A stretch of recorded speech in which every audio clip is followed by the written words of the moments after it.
You're listening to the Gab Street Podcast, Columbus, Ohio's #1 podcast for underground talent. Every week we have new conversations with interesting individuals who contribute to the Columbus economy and its lively culture. You may find just what you're looking for right in your backyard. Let's get right into it.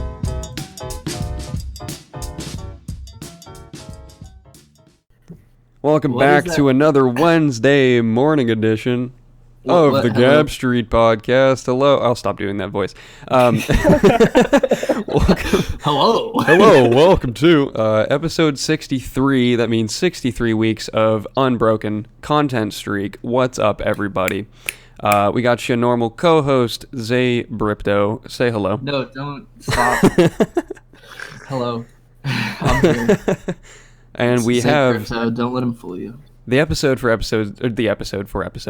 guest for episode 63 is none other than Bill Shaft, coming live from an alley. Say hello. What's up, guys? I'm in an alley. Tell us about the magical alley, Bill. Well, I just sit back here and write some songs, hit my bong. I didn't even know that rhyme, but... Bro, that's just how you write the songs. That's just bars, dude. Yeah, man, it just comes along. Damn, dude. That's actually facts, though. Like, sometimes it is like that. Can we classify that alley as Gab Street? It's Gab Street. We got our first alley, boys! This alley is actually pretty historical, bro, for Chillicothe. Really? Really? Just for me, at least, because a lot of blunts have been smoked in this alley. At least. Yeah. Tell me a little... Those spots. Yeah. Always the best spots where the dank is strong. I got this one fort out in the middle of the woods. That's where all the blunts were smoked back in my day. Nice. I'll never forget that fort. Bill, tell me a little bit more about Chillicothe, because I know you're from there and I'm from Columbus, and they're a little far apart. I don't really know that much about it. I mean, it's only an hour apart, but like the difference when you're in Chillicothe and you're in Columbus, Yeah. Just because, we just got the country boys out here, man. We like going outside, and they're out there riding on the four-wheelers. Breaking quarantine, bro. They don't give a fuck. That's great. Quarantine to Chillicothe people means, all right, I'm going to go get myself some Busch Light, and I'm going to go out here with all my friends, and I'm going to get on a razor, and I'm going to be in the woods. Hell yeah. I mean, I guess if you're on four-wheelers, you're probably not that close to each other anyway. Right, it is still social distancing, I guess. Yeah, I can imagine. It's fine. But that sounds like a pretty wild place. I can't say that I'm from anywhere like that. I've been in Columbus like half my life. But hell yeah. Where are you from? Originally California, but Oh, for real? I moved around a lot when I was younger. I've been in Columbus ever since I was like 10, I think. Hell yeah. I'm 21 now, so over half my life. That might be the first time you've mentioned that on the show. Believe it or not. Yeah. Yeah, what part of California are you from, man? The northern part, it's like near the redwood forests. All right, that's sweet, bro. Yeah, I don't remember the town name right now. I always forget, but that's cool, bro. I've moved around a lot too. Where are you from originally? Springfield, Illinois, but I've been in Missouri, Minnesota. My family's all out in Oregon and California. Word. So it's been out there a lot. I lived in Oregon for a couple of years when I was like in between 3 and 5, I think. Yeah, 3 and 5. Isn't Springfield, Illinois, the Simpsons town? It's beautiful out there. Bro, when I realized that I was born in the Simpsons town, I just thought life was pretty ironic, bro. Of course I was born. Yeah. And they have like the episode where they all got domed in, like they all got quarantined from everybody. Remember that one? That's how I'm feeling. Really? That's funny. It's kind of like how Columbus is actually Flavortown because Guy Fieri is from here. Is that true? Yeah, he was born here at the very least. What? I don't know if he was raised here, but he was born in Columbus. Oh my God, Columbus is Flavor Town. Columbus actually is Flavor Town. Dude, I've sent him a DM on Instagram asking him to be on the show. That would be fucking legendary. I'll just send him a professional corporate email. Make sure we get Guy Fieri on the show, dude. I'll write a diss track. Oh my God. Diss track, that'll get him on, dude. Oh man. Tell me more about Chillicothe's music scene. Yeah, I mean, there's a lot of cool artists out here, bro. But the thing is, like, I feel like I need to unite them, but like, it's hard, bro. They're all a different.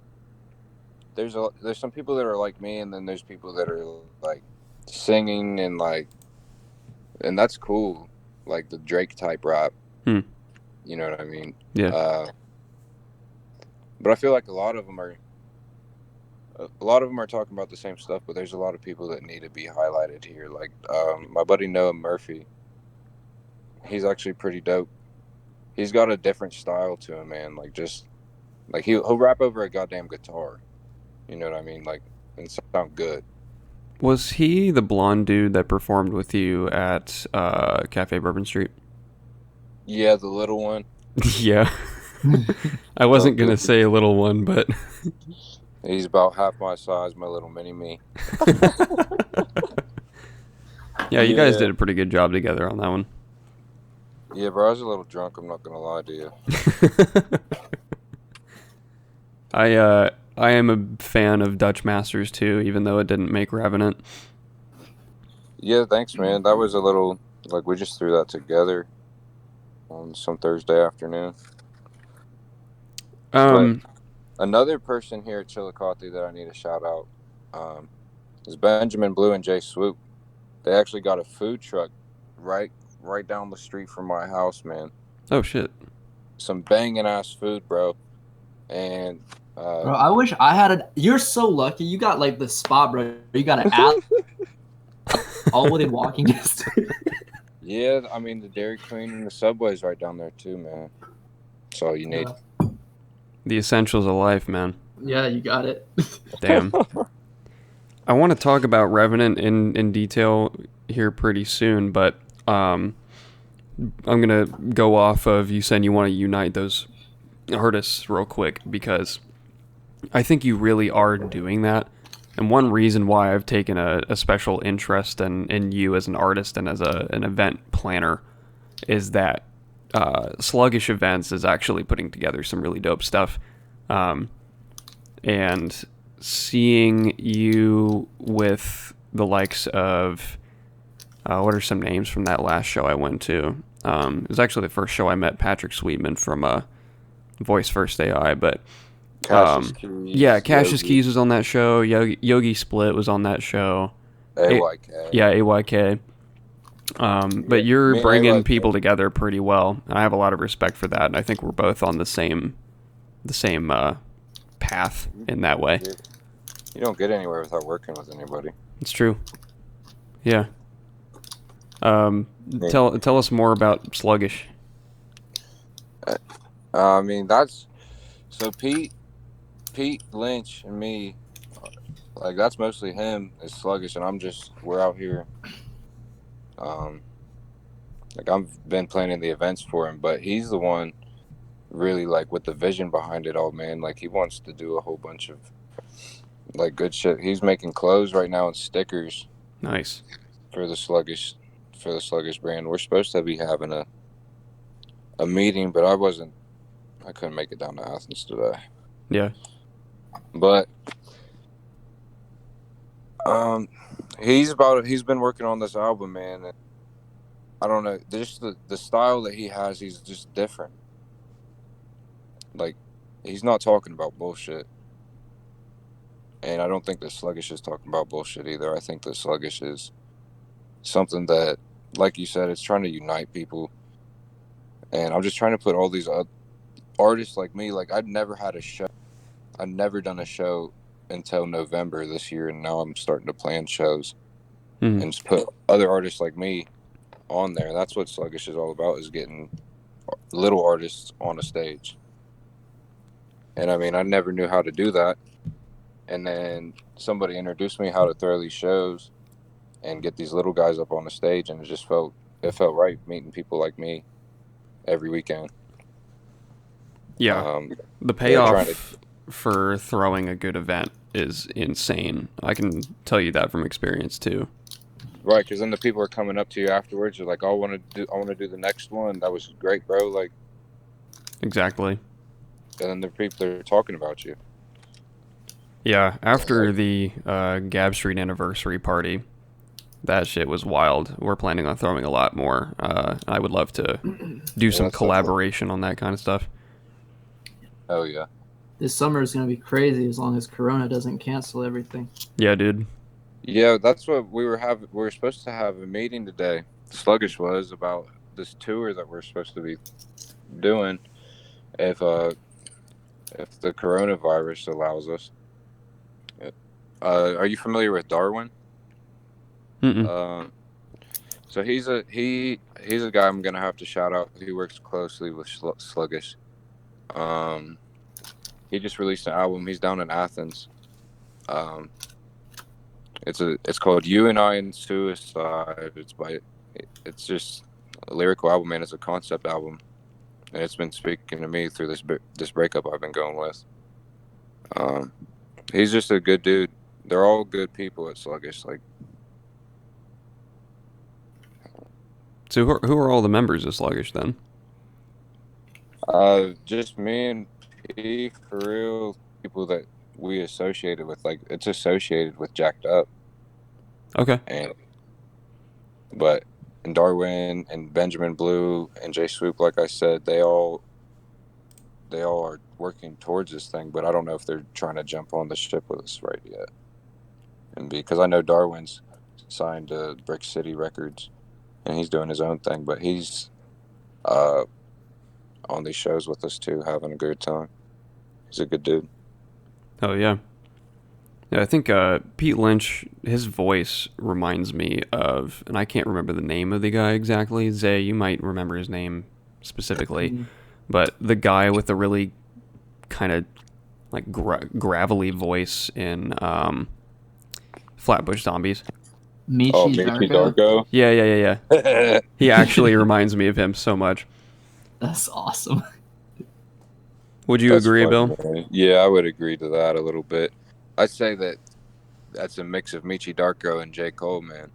Just because of the lyrical stuff that he's thrown at you is J. Cole, but then the voice, you come in, it's a little bit of that grimy motherfucker to you. Yeah. And we've been working on some songs together, and he told me, he said, I want it to be like you just came out of the sewer.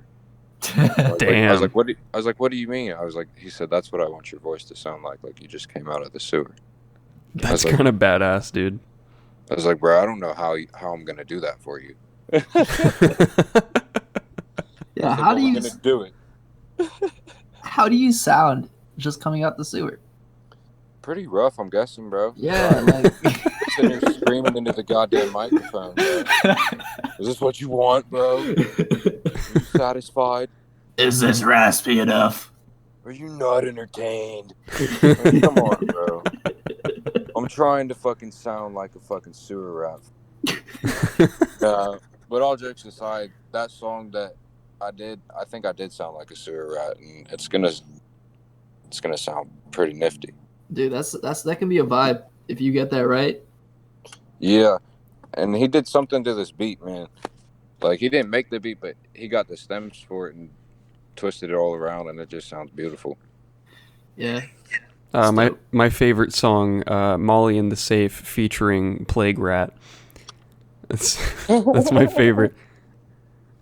Let's talk about Molly in the Safe real quick. I think there's a little controversy behind that. Is there not? I mean, Pete didn't want to release it, dude. And it's the most played song off of my album. But he looked at me and he said, I don't think I'm comfortable with saying I took your bitch. I bet she licked me for a Percocet. That's so wholesome. Like, he said, I know it's true, but like, what if my sister's in the crowd or something? I don't. Oh my god. And so I'm trying to get him to perform it with me. That's great. We'll see. I think he can get past that, for sure. Especially if we're going to be making more sewer rat songs together. Because I'm telling you guys what, before he added me on this song, he had this thing. We had this show in Athens, about 60 people in this little grimy-ass garage just jumping around. And they were moshing at this song, man. They love Pete. Well, not to discount your own voice, too, because I think you guys both go perfectly together, and I really enjoy your solo stuff as well.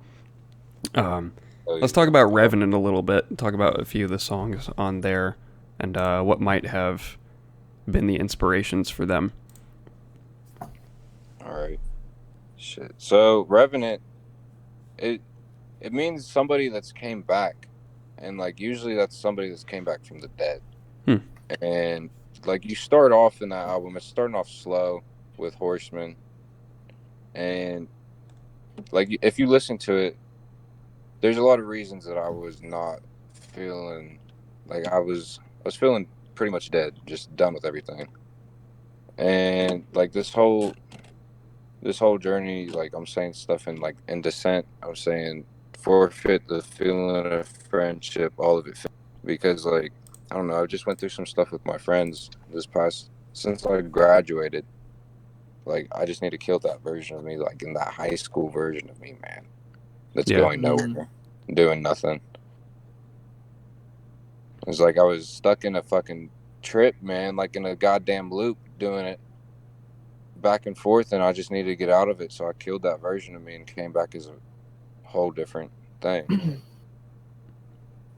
Damn.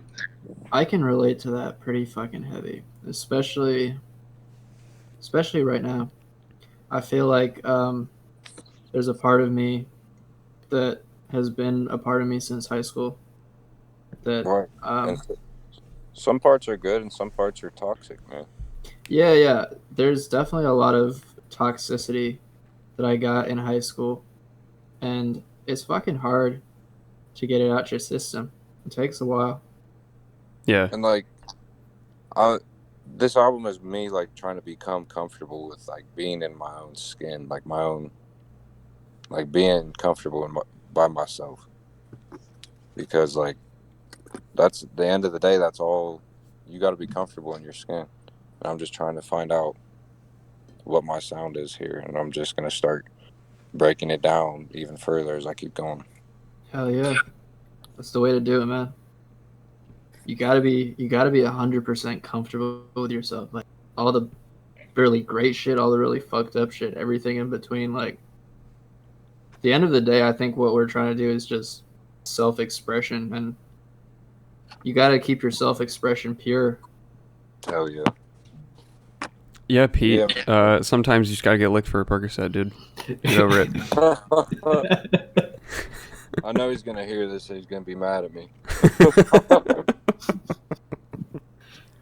It has to come out somehow. Yeah. He's the boss with it, but he's a good leader, bro. I'm telling you what, he just never steered me wrong. That song, Molly in the Safe, would not even be like if it was. Oh, that wasn't even supposed to be a hook. That was just the end of a verse. Oh, really? And he was like, bro, that's hard, bro. What did you just fucking say? I was like, I got Molly in the Safe, bro. Jolly Ranchers and soda. He said, bro, I'm looping that and I'm making that the fucking hook. I was like, what are you doing? He said, I'm making that the hook. Yeah, I think it works, dude. It works pretty hard, bro. Yeah. It's catchy. And I can't write a goddamn hook to sound like that to save my life. What would you say makes you a unique artist in Ohio? I mean, I've just never heard somebody that sounds like me. I feel like, yeah, they might talk about the same stuff, but like, I don't know. The way I've just always felt different about myself, and I felt okay being different. Yeah. And like, I really haven't like listened to anybody that I think sounds like me. Yeah, no, I haven't heard anybody else that sounds like you either. So I would say And it's also a hard thing because now I don't know how to base my performances off of, because there's not other people making the type of music that I make, so I don't see how they're performing it. You know what I mean? Because it's hard to gauge a crowd when I'm sitting here screaming at you and I'm this 6'4" dude, 260 pounds, and I'm sitting up there fucking moshing, and you don't want to mosh with me. So I'm like, it's to some slower shit, but I can mosh to it. So I just got to get better at reading crowds. Do you think that the sound you've got now is a pretty accurate representation of the sound you're going for? And do you think that your ultimate sound is going to be a more evolved version of this? Or do you think that it could go anywhere still? Do you think I'm not even in my final state yet. Okay. So this isn't even his final form. Yeah. So there's still a lot of work you want to do musically when it comes to evolving your style. Yeah, I want to be able to hit different sides of the spectrum all at the same time. So yeah, I'm gonna be releasing this little EP called Billy the Kid, and it's just gonna be a lot of harder stuff, like simpler, catchy stuff, like Molly in the Safe. I can't wait for that, dude. So yeah, stuff for summer and get you going, and then. I don't know if I'm gonna do it the same week, same month, or even same day drop, but it will be a whole different EP, of songs like the song that I sent you, Cory, the other day. Yeah. More slow, like different approaches. I'm not gonna try to sing. Can't do that. I feel that, dude. What are your goals for 2020 overall? If we can have more shows, man, like if they're gonna let shows happen again, I want to get another few more noteworthy shows under my belt with like you said, the names in the city like Cassius Keys and Yogi Split, doing the show with them and AYK. That was a great time, man, and being able to see all those talented people under the same roof. Like, I want more shows like that for sure. Yeah. Like, I'd love to be on a show with somebody like Asia or Nova. Dude, I fuck with Nova so hard. Yeah, I fuck with Nova.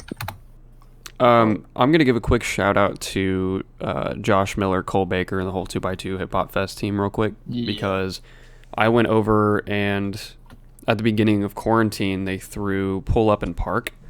That looked dope, man. Dude, it was nuts. And they had Nova performing at that. They had Nova, Pal Bundy, Sam Rothstein, and Tino. And yeah, man, I watched the live stream. That shit went so hard. Yeah, but they definitely got to do some more stuff like that. I hope so. I can't imagine it would be too difficult to do it. Just because, I mean, it's legal to do it just fine. We can still gather in our cars, you know. So maybe maybe one of us could try our hand at that kind of thing. You know what I mean? So we can see about that. I'll pull up in Park in Chillicothe would be interesting. Oh hell yeah! I'd make that drive, dude. If that's what the shows are going to start looking like.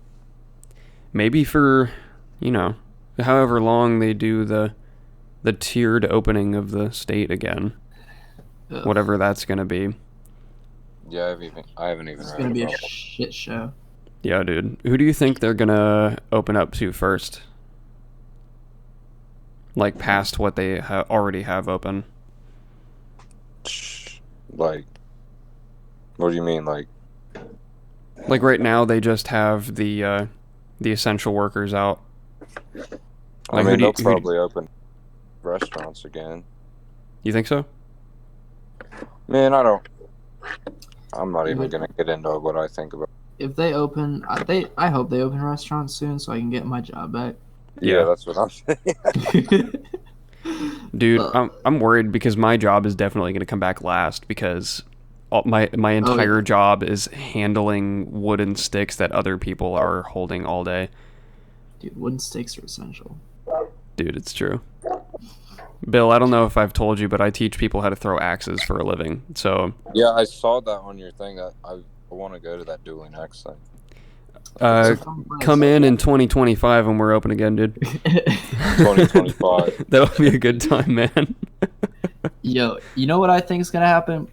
I think they're gonna open Ohio, like they have quarantined Ohio this whole time when we aren't even like getting hit with it that hard. Yeah. And now that New York is dying down, I think that we're gonna get hit with I think we're gonna get hit with a new wave just as we're opening all this shit back up. Oh, dude, that's exactly what I think too. So like everyone's gonna be like, oh look, New York is look, they're doing okay now. But what we don't know is that all the shit from New York it took a while to get here. Now it's here. Everything's opened back up, and now, yeah. Yeah. Like, oh look, New York's doing fine. Now let's do a 500-person group hug. You know, like. I just want to get a mosh pit. Let's do the We Are the World. Oh god. Yeah, dude. Mosh pits are kind of impossible right now. It's true, man. Unless someone makes a virtual one. Yeah, virtual mosh pit. Yeah, but then you gotta own a fucking Vive or whatever. And just do VR chat. We're all just Ugandan knuckles walking around, bumping into each other. It's the mosh pit that only the 1% are allowed to go to. Good, that'll get them out of there. So we should just Corona bomb the new White House. Jesus, okay, stop saying things like that on my show, damn it. Corona bomb. That's not okay.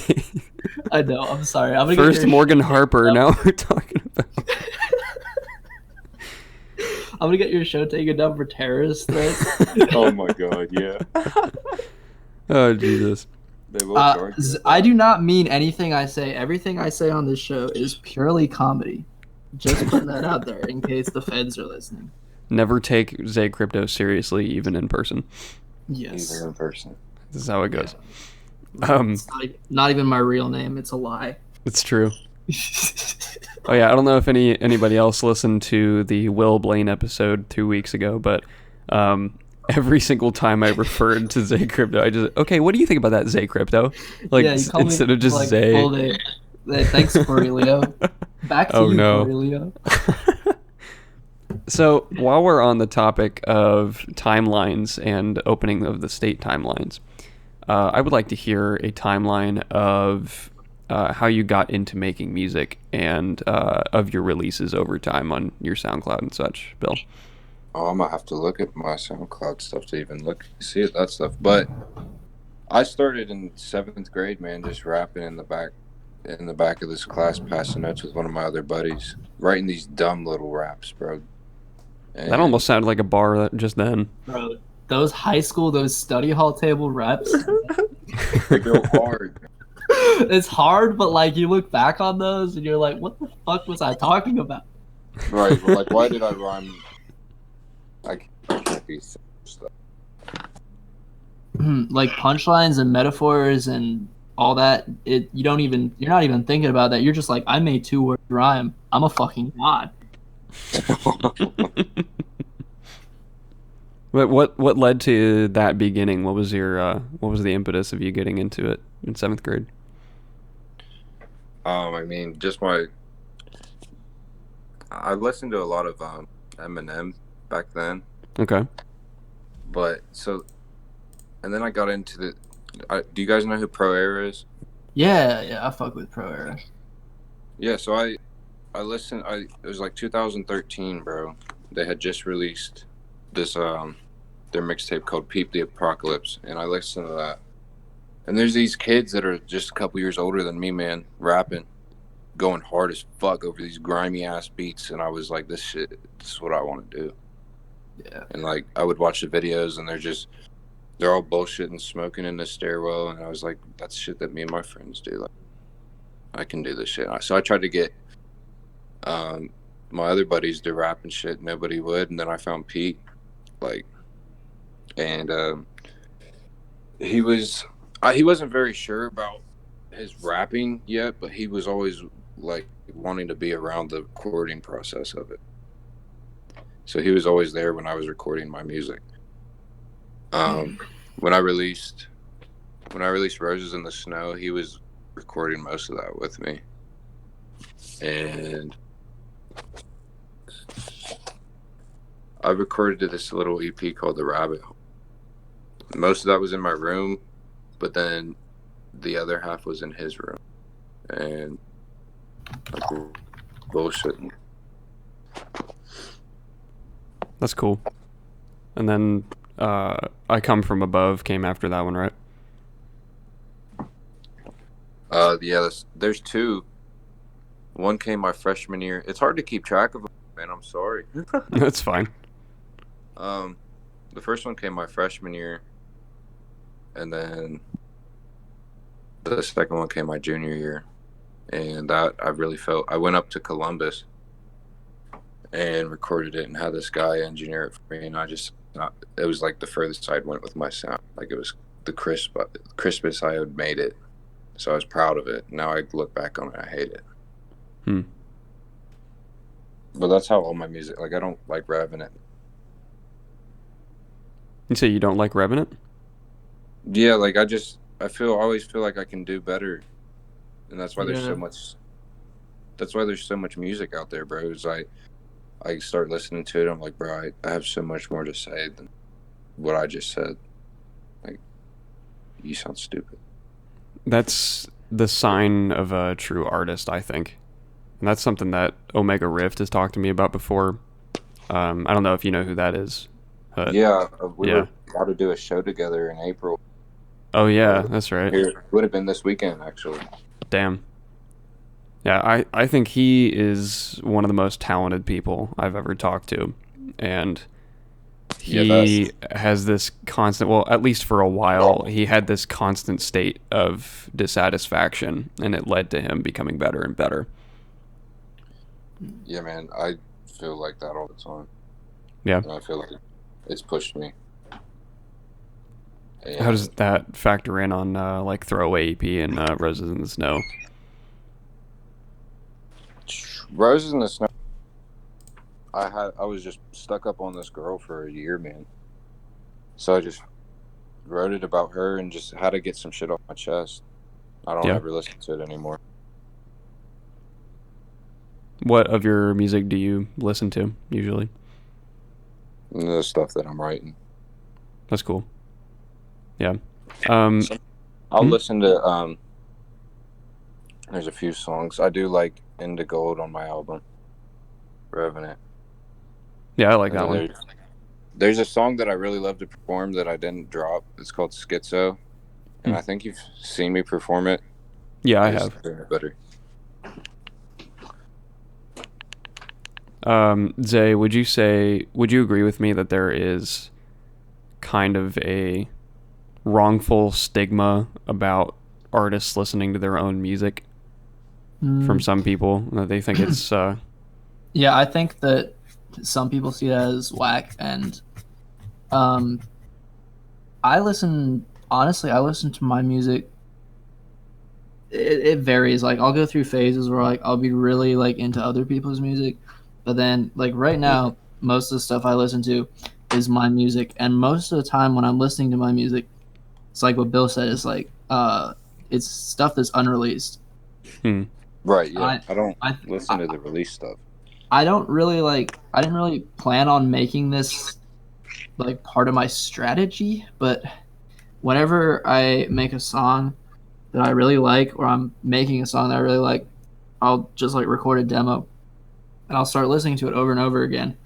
And I'll just listen to it until I fucking hate it. And then, like every time I listen to it, I hear the things that stick out to me as being negatives. And I'll just go back and fix that. And then I'll have, like, a V2, and I'll listen to V2 over and over until I hate it. And then that's why I like listening to unreleased stuff, man. You can go back and... Yeah. Yeah, if I'm listening to something off a Lift Off, I can't change that shit. Like, that's already out there. Yeah. Right, Didn't I tell you that I hated Lift Off like a week after I released it? I don't remember you saying that, but it might have been Luke actually, but it might have been. Yeah. Yeah, that is. I don't know, man. I think we just like, as artists, we listen to our stuff so much, but by the time it gets released, You're that just we're sick of it. Yeah. Yeah. I despise my own projects, so I understand. Well, that's a whole part of it, man. There's probably somebody out there that doesn't despise it, actually likes it. Yeah. Yeah. You won't tell me the name of it so I can go look and listen to it. Oh boy. Oh boy. I'll tell you after the interview. He's not gonna give that up on the. Yeah, I'm not making that public. Nobody's finding that. It is on SoundCloud though, so if you do find it, I'll give you a Gab Street sticker. How about that? First person to find it gets one. Oh, you're gonna have people going nuts. Who were your biggest influences, Bill? So we really came up listening to Mac Miller here in Chillicothe. Oh yeah. Hey. Like that. I mentioned the alley earlier. Yeah. The alley was like just a spiritual place because it's just safe, bro. Like everything else is going on, I can go smoke a blunt and listen to Mac Miller in the alley. Hell yeah. And everything. I mean, nothing else really mattered. I know it's kind of like stupid to say that, but it was just a little safe place. No, I don't think that's dumb at all. That's some high school shit though. That's like, yeah, that shit is real when it's happening. Yeah, and like just listening to Faces by Mac Miller, that mixtape changed my life. How so? The way, like, he didn't sound like he was here. Like, he sounded like he was just drifting through his fucking life, but he sounded like he had all the answers to me, at least. Wedding, that song, how he's talking about this girl, and he said, the fuck did he say? He said, I envision us married at 50, a couple of kids that we dropped off at Little League.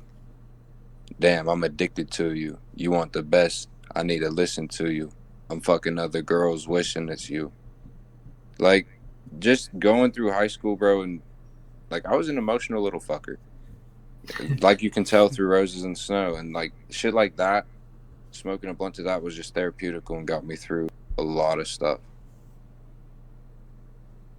Nice. Like I related to him a lot more than anybody else. I've never listened to that project, but I actually think you're not the first person I've heard to say Faces changed my life. That's crazy. Faces is incredible. I'm gonna listen to that project now because you're not the first person I've heard talk about it. There's like 20 something songs on it, bro, and I'm not kidding you. There's not a bad one on there. Hell yeah. My favorite is either probably Grand Finale or Wedding, like I said. San Francisco's pretty nuts too. At the beginning of quarantine, I think it was like a week and a half in or something. That's when it started kind of hitting me. I felt probably the most anxious I felt in a very long time. And I just kind of sat down and I played Rush Hour off of Good AM. Hell yeah. And I immediately calmed down. Like, it was right, insane. And he has one of those. It's like you know him, man. It's like he knew you when he was talking, like when he was rapping. It's like I just was listening to somebody that I knew. That's how I felt about Pete. Hell yeah. If anybody's listening now that's listened to all the way back 61 episodes or 62 episodes back to episode 2, Mike Ralston is actually the biggest fan of Mac Miller that I've known in my entire life. And I can attest to the fact that Mac has been a huge influence and, a positive influence in his life. I feel like Mac has been an influence on a lot of young rappers like me. Yeah. Especially, like, and I don't even want to play the race card in it, but, like, just being a white rapper, man, like, there's not a lot of them. Yeah, that shit mattered to me before I stopped believing in race. Yeah. But that's the real shit. Like, you said Eminem was your favorite rapper when you were a kid. So Eminem was my favorite rapper when I was a kid. Most likely because he's a white man. We're both white. It's just the way it is. Right, man. It's how we're raised to think. And I like Aesop Rock because I'm a nerd. Hey, he does have some. Another person I would say influenced me though is Kid Cudi. Yeah. I've never heard anything like Day and Night in my life, and that song by him is just, I've never heard anything like that. And I know I probably say that about a lot of music, but that's what makes me like music, is I've never heard anything like that. Yeah. And it's like, fuck, give me more of that. And Kid Cudi actually just released a song the other day, and I was fucking ecstatic that he had dropped a song after all this silence. He's from Ohio, man, so him being from Ohio and rapping about being, like, him being this lonely stoner, man, I don't know. That means he meets the criteria to be on Gab Street. Yeah. Since he's from Ohio. In Ohio. Get him in there. Let's do it, Zay. Hell yeah. I don't think he's going to respond to us, but I'll hit him up. Hey, here. That's quitter talk. Yo, I have a podcast. No. He's like, oh, word? You mean like the 20 billion other people who've reached out to me? That's cool. No, but we're different. We got Bill Shaft on our podcast. You don't understand. Facts. Yeah. And then he'll be like, oh, shit, okay. Bet. Oh, I think he's trying to join the Discord call right now. he's calling. We're not even live and he's calling in. Yeah. Jeez. Did you like Kids See Ghosts, Bill? I did like that one. Him and Kanye are pretty good together. Agreed. Ever since Erase Me, bro, like, I always felt like they should do it together. And yeah. I was really glad that they came out with this. It wasn't what I thought, because, like, I want to hear Cudi rap more. Like, I love his hums. I love the hums, don't get me wrong, but I just want to hear that fucking Cutter talk. I want to hear him fucking spit to me. Like, I like the bars, man. What would you say the difference between humming and mumble rap is? So he can wow. So mumble rap is probably like the Playboy Party and the stuff like that. Bro, so much shit gets called mumble rap these days where it's not even mumble rap. I can't understand what they're saying. Yeah, but it's hard, you know. The only people that qualify are like, Playboy Cardi and Future, Famous Dex. That's mumble rap. Oh my god.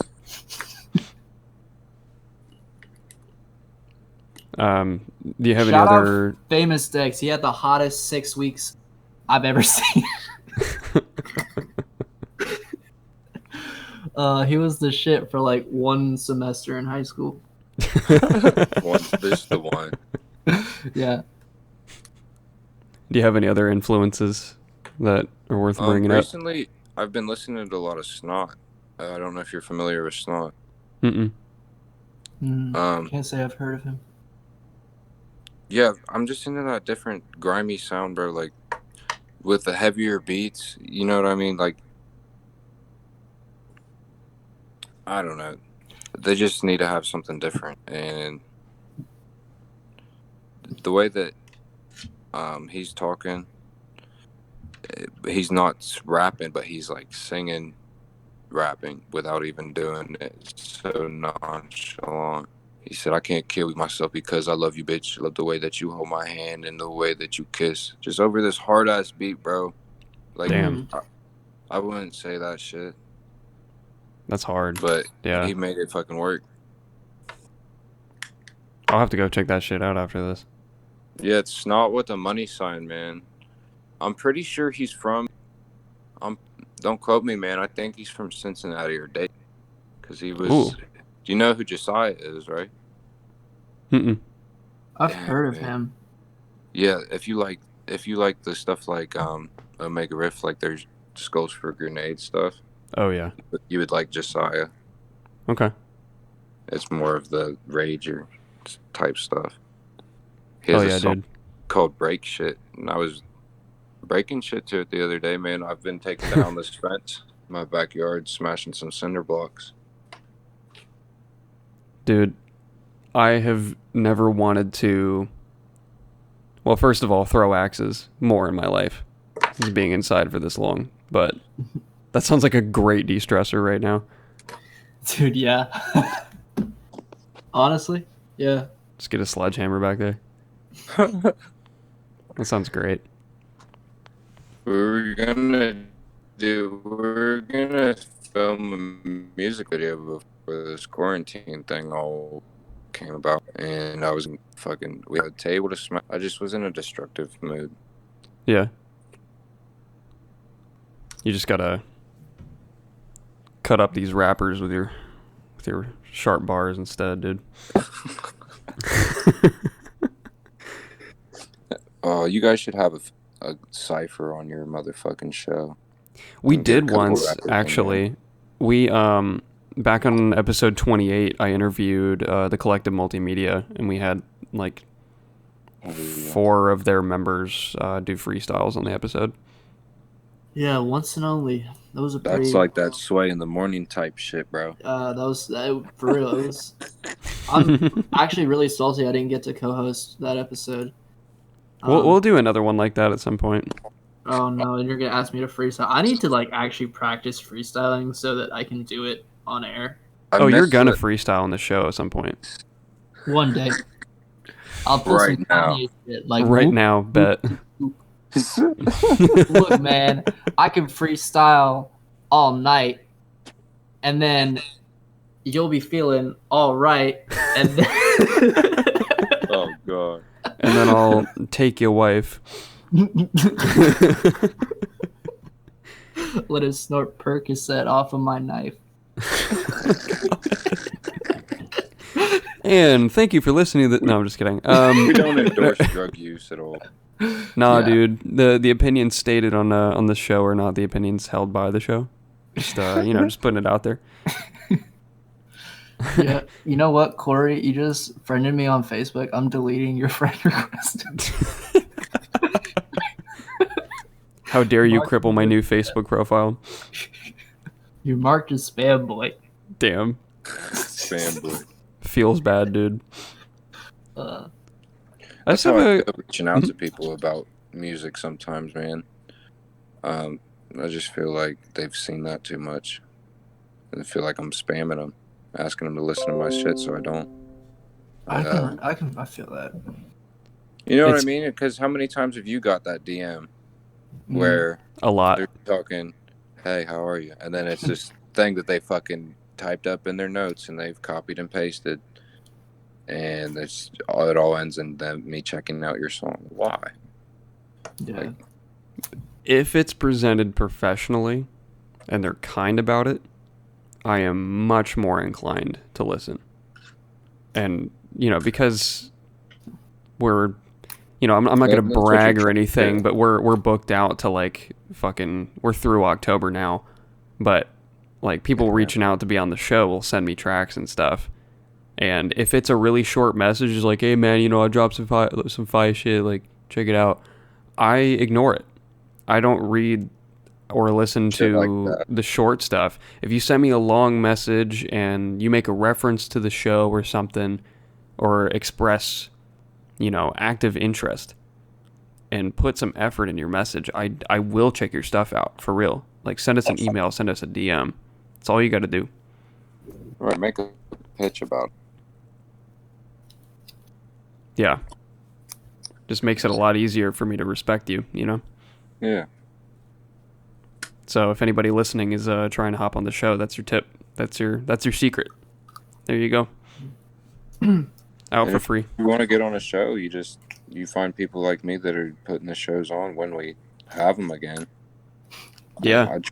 I try to get these artists, as many artists like me as I can. Some venues though, like they charge me, so I have to get some money like together from all the artists, and we all throw in and get the venue. Mm-hmm. Just go have a good time. Yeah, I like But that idea. I don't know if you remember, I was talking to you about getting on a show, but oh really? I was broke AF and I didn't want to hold you up, so. I do remember when you sent me the music. When I checked you out, you were talking about a show. Yeah. I've Right had now, a I've few. only done one show, so I'm Hell still yeah. maybe. Well, I mean that can all change in a matter of a month, man. Because, like I said, I've been rapping since I was in 7th grade. Never did a show until November. I opened up for Mark Battles in Pittsburgh. I paid a little bit of money to go out and open for him. He's a bigger name. Mm. And me and my buddy just drove out there. Fucking got a little high, went on stage, opened up for people that had no idea who I was. About 50 of them out there, just giving them that shaft. You've been waiting to say that this whole time, haven't you? They were getting shafted. And like, you know, I'm looking out there, and some of them are nodding their heads, bro. But some of these chicks don't know what to fucking do. I'm just a big ass guy. I gotta make some stuff for the ladies, bro. Yeah. Got to, because every show, they don't know what to do. They're just looking at me, and I'm like, Gotta get on your pussy boy shit. Shout out to Joseph Keith. Shout out Joseph Keith real quick. Yes. Oh my God. Oh, he is fire. I've seen him at the class was fire. Oh, dude. He was fire. Yeah, there's nothing else out there like him, man. Yeah, he's nuts. But I it's important to be versatile in that way too, I would imagine. Zay, do you have any songs for the women? Actually, kind of. Not really. I've got some verses for like. Kind of. He said, "Do I?" I don't like. I got a couple heartbreak songs. Bro, Memento Mori. Memento Mori. I don't write my heartbreak songs for the ladies. I write them for me. I haven't really written a song for the ladies, like just the ladies, I guess. You only break your own heart. Right, the heart. Yeah. That's not a fact. Yeah. I have one more question for you, Bill. What have been some of the biggest challenges you've overcome during your time making music? Overcoming writer's block. Yeah. Because like you're pushing out all that content. I'll get done with an album. I got done with I Come From Above too, and like I couldn't write anything for like a good 5 months, bro. And it just fucking sucked. Like it was terrible. I tried to write stuff and it was just fucking trash, and I just throw it out, and that's where I got the Throwaway EP from. And I don't know, there's just a stage of like 6 months where I could not write a goddamn thing, and it was so frustrating. But the way I got through it was just waking up each day and like, trying to write a 16. Like I made it my goal to write a hard 16, and most of the days I fucking failed, but I got one, and then it just they kept coming after that. Like once my creative juices get flowing, they get going, man. Yeah. But it was stopped up for a long time, and it was frustrating. I'm currently on over a year of that.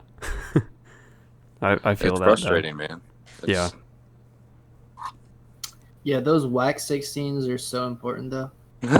Aren't they? Stepping stones, man. Dude, yeah, I've got whole notebooks filled with trash. Where's Free Kodak Part 1, dude? I'm still waiting. Dude, maybe I'll like write an album that's meant to only be released after my death, and the final song will be Free Kodak Part 1. No fucking way. I feel like I'm missing that. My first song ever was called Free Kodak Part 2. It's not even available now. It's been privated. But yeah. I called it Free Kodak Part 2 so people would wonder where Part 1 was. I was the first person to ask, wasn't I? Yep. Just do it backwards like the Star Wars. Oh my god, yeah. The entire rap can only be deciphered if you reverse it. You listen to all of them. You have to listen to it sideways. Sideways. You have Upside down. Audio and you have to convert the audio. Video. Yeah, it's you got to take the MP3 and convert it to OGG, then reverse that, distort it. All that shit, bro. You have to put it in Audacity, and you have to actually vertically flip. Audacity, bro. You have to vertically flip the waves, dude. I'm glad that you just said Audacity, because that is what I bought a USB mic for $30 when I was 13 and fucking had Audacity and was recording on Audacity. Oh, it's all I use. It's a piece of shit. It's free though. What are you gonna do? Right. This episode, your voice is getting transmuted to waveforms that are being stored in Audacity right now. That's a fucking curse, bro. Don't do that to me. Don't you do that, old Bill. Oh. It's just going backwards. We gotta get the Pro Tools. Just delete this interview. We can start over. Fuck it. I'm actually only recording through Bandicam right now, so we're good. Oh, thank God. I got to work around. We're all good. Don't worry. Oh, man. Bill, where can people find you and support you? On Instagram, BillShaft47. They can find me on SoundCloud. Let me see if I changed my username. My Bill. It was Sir Slacks a lot, but I had to change that shit. It's Bill Shaft on SoundCloud, Bill Shaft on Spotify. Don't forget the money sign in the S. Correct. I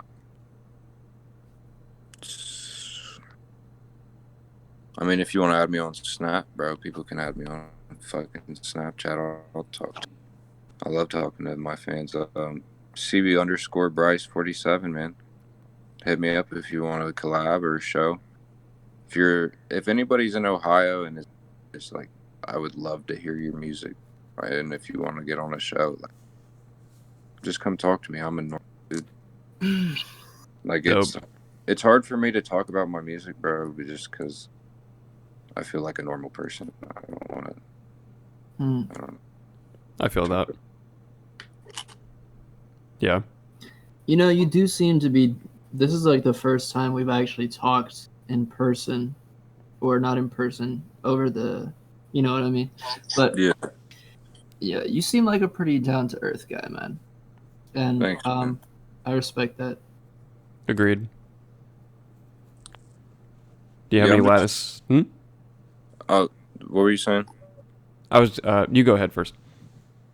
I'm just trying to fucking do something here, man. I'm just sick of sitting around rapping in my fucking bedroom. I just started doing shows and meeting. That's the best part about it is me. Like, I wouldn't have met. I met Sam Rothstein. I met a lot of people. AYK. Just starting building relationships like that, and even meeting you, Cory.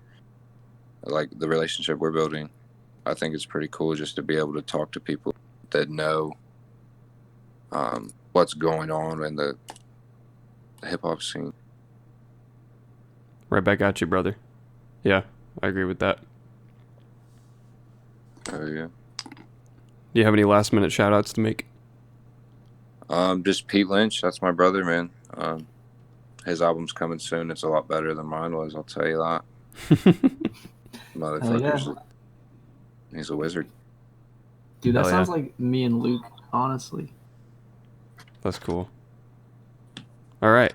Well, We're at about an hour. Yeah, I hope that was a successful interview for you guys. It's my first one ever talking to anybody. Any interview where I don't throw up is a successful interview. Yeah, that's true. You did throw up for one. But thanks for listening this week, everybody. We will catch you next Wednesday with Valyrian Steel yet again. Or Valkyrian Steel, as they're called now. The axe throwing club. But thank you for listening. We'll catch you next Wednesday at 6 a.m. sharp. And if you're on that mailing list, you know who's coming up. But if you're not a true pedestrian. What are you doing?